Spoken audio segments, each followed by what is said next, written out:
Il ne faut jamais sous-estimer l'importance des petites choses. Cette maxime de Charles Darwin trouve toute sa résonance dans son étude des vers de terre.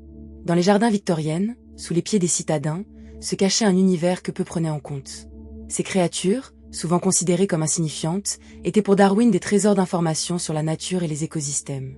Son livre sur les vers de terre, publié en 1881, n'était pas qu'un ouvrage de zoologie, mais une exploration de la vie, révélant leur rôle crucial dans la fertilité des sols. À l'époque de Darwin, la science était à un tournant. Le débat sur l'évolution battait son plein, et les vers de terre, négligés par les scientifiques, constituaient pour lui un sujet fascinant. Il observait les vers dans son jardin, prenant des notes sur leurs habitudes et leur impact. Il s'aventurait à déterrer les mystères de la Terre, défiant les normes de son temps. Ce mépris pour les vers était palpable. Les scientifiques se concentraient sur des espèces plus impressionnantes. Mais Darwin savait que chaque élément d'un écosystème, même le plus humble, avait son rôle. En étudiant les vers, il explorait les interactions complexes entre la vie, la terre et l'environnement. Son approche méthodologique, basée sur des observations précises, lui permit d'analyser divers aspects de leur biologie. Au-delà de la simple classification, Darwin chercha à comprendre comment les vers contribuent à la structure du sol et à la circulation des nutriments. Il commença cette entreprise en 1837, à une époque où son travail sur la théorie de l'évolution commençait à prendre forme.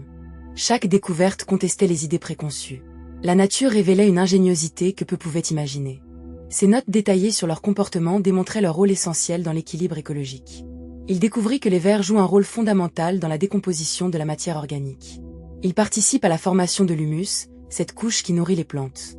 Si Darwin avait rencontré des réticences sur ses idées évolutionnistes, ses recherches sur les vers suscitèrent un intérêt croissant. Celles-ci illustraient non seulement la beauté de la science, mais aussi l'importance des petites créatures souvent ignorées. Observant les vers sous le prisme de ses découvertes, Darwin nous plonge dans la réflexion sur l'importance des petites créatures dans notre écosystème. La nature est un tissu complexe d'interactions où chaque élément, même modeste, influence l'ensemble. C'est un rappel que, dans notre quête de connaissances, chaque détail mérite notre attention. En 1881, après années de recherche, Illinois publia The Formation of Vegetable Mold through the Action of Worms. Bien que moins célèbre que L'origine des espèces, ce livre est monumental. Il dépeint les vers comme des architectes invisibles de notre environnement. Ses observations sur leur consommation de matière organique et le retour de terre enrichie apportent un éclairage nouveau sur le cycle de la vie. Les découvertes de Darwin ne se limitaient pas aux vers. Ses recherches illustrent l'importance de l'humilité face à la nature. Il passa des heures à observer, à noter, à réaliser des expériences pour mieux saisir leur impact.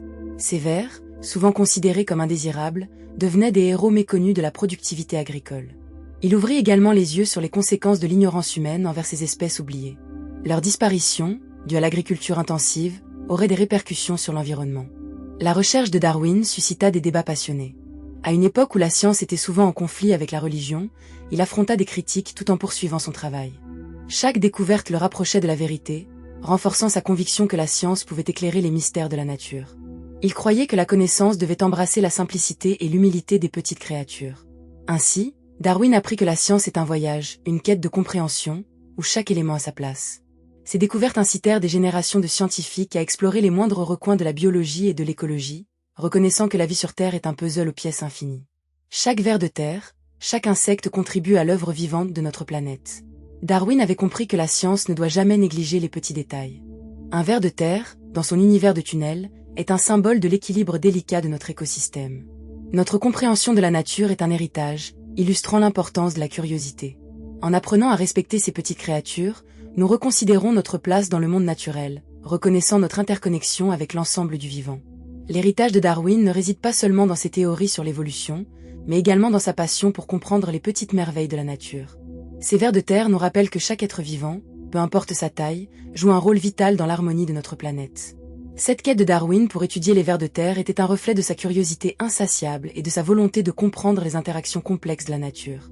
Dans les champs et jardins, il découvrit un ballet d'interactions vitales. Avec ses mains, il fouillait la terre, conscient que chaque grain contenait des histoires de vie.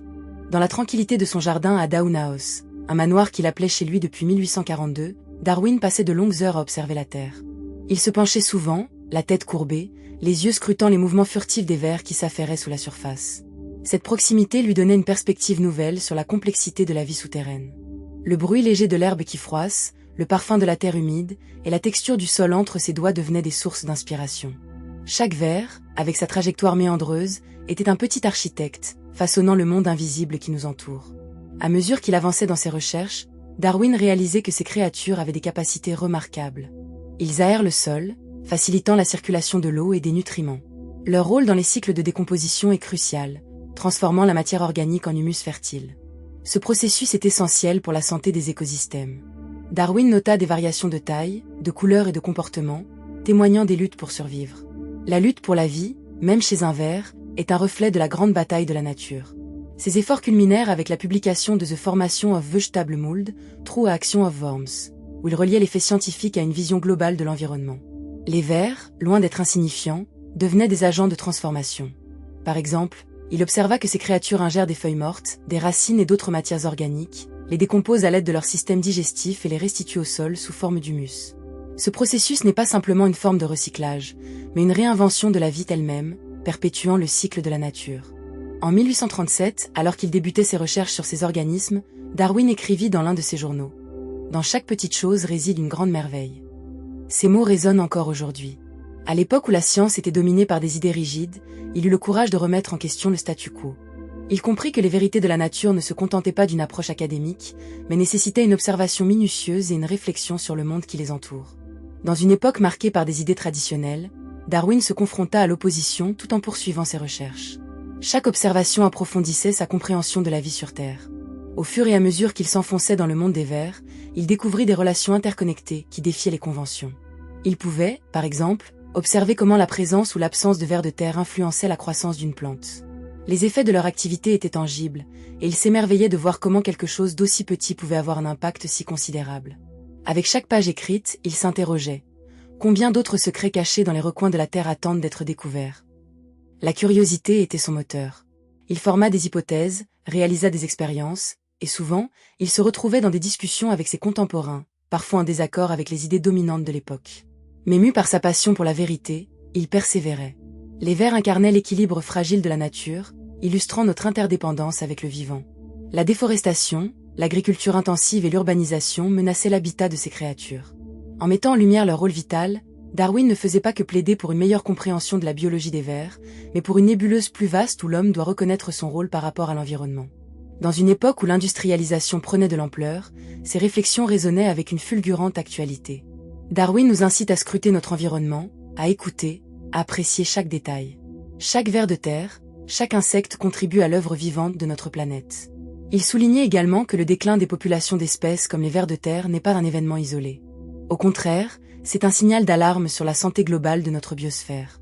Chaque action, aussi petite soit-elle, peut avoir des répercussions considérables. Adopter une approche respectueuse envers ces créatures peut permettre de rétablir un certain équilibre. Les réflexions de Darwin appellent à agir face aux enjeux environnementaux contemporains. Les vers de terre sont des acteurs essentiels de la santé des sols. Leurs interactions avec d'autres organismes du sol, comme les bactéries et les champignons, sont cruciales pour maintenir la fertilité. En reconnaissant leur valeur, nous explorons notre impact sur notre planète. Dans le contexte actuel de changement climatique et de dégradation des écosystèmes, leurs leçons sont plus pertinentes que jamais. Son héritage est un appel à l'action, une invitation à poursuivre notre exploration sans fin. En honorant sa passion pour les vers de terre, nous embrassons l'idée que la science et la nature sont intimement liées. Les mots de Darwin nous exhortent à reconnaître que notre avenir dépend d'une compréhension partagée de notre environnement. Chaque être vivant compte, et chaque recherche, chaque observation, chaque geste compte également dans notre lutte pour protéger cette planète que nous partageons. Ainsi, explorer le monde des vers de terre est une métaphore de son parcours, prouvant que les vérités les plus profondes se cachent derrière les apparences simples. Leurs tunnels ne sont pas seulement des passages souterrains, mais des réseaux de vie qui illustrent la complexité des interactions écologiques. Dans un monde moderne souvent dominé par le bruit et l'agitation, il est vital de nous rappeler que la science repose aussi sur l'observation délicate de ce qui nous entoure. Notre compréhension de la nature est un héritage, illustrant l'importance de la curiosité. Darwin, à travers son étude des vers de terre, a ouvert une voie vers une science plus inclusive et attentive aux détails. Il nous a appris que les petites choses, souvent négligées, portent en elles des leçons puissantes. Loin d'être un simple sujet de recherche, les vers de terre sont un symbole de résilience et d'interconnexion. Ils nous rappellent que chaque être vivant, peu importe sa taille, joue un rôle vital dans l'harmonie de notre planète. C'est un héritage de respect et d'émerveillement envers la nature dans toute sa diversité. Dans cette quête de compréhension, l'invitation est claire. Voyons au-delà de l'écrin superficiel du quotidien. En regardant plus profondément, nous pouvons découvrir une richesse insoupçonnée de connexions et d'interactions qui nourrissent notre monde. Grâce à Darwin, nous avons la chance de porter un regard neuf sur les merveilles de la nature et sur notre place au sein d'elle. Finalement, l'héritage de Darwin nous pousse à élargir notre vision de la science, à cultiver cette curiosité fondamentale qui nous pousse à explorer, questionner et apprécier le vivant dans toute sa complexité et sa beauté. C'est là la véritable grandeur des petites choses.